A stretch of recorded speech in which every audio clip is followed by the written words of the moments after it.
వధువుగానే మారిపోవే ఈ క్షణం స్వయం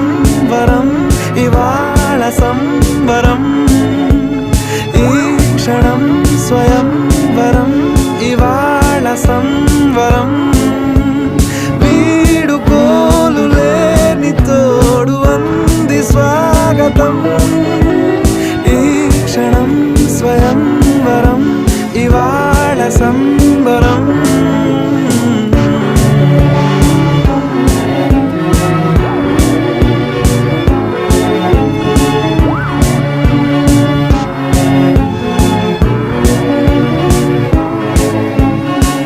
ఇవాళ నింగిలోని తారా తళుక్కు మంది ఎదురుగారా వయస్సు తీరికుండదారా హాయ్ హాయ్ హాయ్ సొగస్సు పంచుతున్న